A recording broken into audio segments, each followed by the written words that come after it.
Well, I'm deeply saddened by the news that the Duke of Edinburgh has died, and my deepest personal condolences go to Her Majesty the Queen and the entire royal family.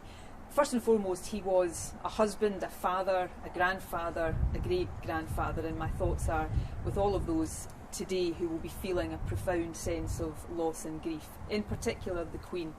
He was her husband of 74 years, and I think we can all imagine just how devastated she will be at his loss. Prince Philip, though, he lived a life of public service and deep devotion to the Queen. He had a close association, of course, with Scotland. He went to school in Scotland. I know that he enjoyed all of the time he spent at Balmoral. He had a very long association as Chancellor with the University of Edinburgh. But probably above all of that, the Duke of Edinburgh Awards scheme transformed the lives and gave hope and inspiration to countless numbers of young people. So I think we should deeply appreciate the massive contribution that he made to public life and to the whole country. Well, his was a life of public service and of seeking to advance causes he cared about. He was an environmentalist, perhaps before that was fashionable, but I think what he will be longest remembered for in terms of the charitable work he did is the Duke of Edinburgh Awards scheme.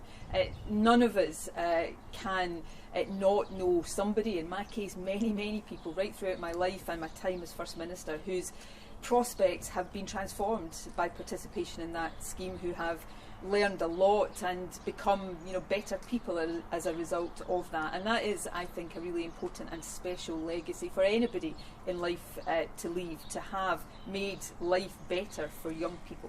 I always really enjoyed spending time with the Duke of Edinburgh and talking to him. Of course, I don't pretend that I knew him well, but I met him on many different occasions, particularly at Balmoral. And he was very different to the public characterisation that we often heard and read about. He was a very thoughtful man, an exceptionally interesting man to talk to.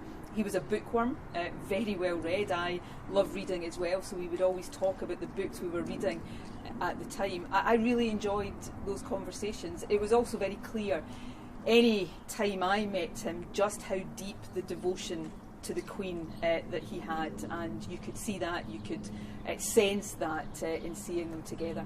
Well, I think the royal family themselves want to make sure that as people show their sadness and sorrow and their appreciation for the life of the Duke of Edinburgh, they do that in a way that is safe in light of the COVID pandemic. So people are being asked not to lay flowers at Balmoral or Holyrood Palace, perhaps to donate to charity instead of doing that. I know the royal family themselves will set out what the arrangements are for the funeral of the Duke of Edinburgh in due course. But everybody across Scotland, I know, will want to convey first and foremost the condolences that we all feel for the Queen in particular, but for the Duke of Edinburgh's whole family at what is a very sad time for them. First and foremost, they are a family, and I think all of our thoughts are with them today.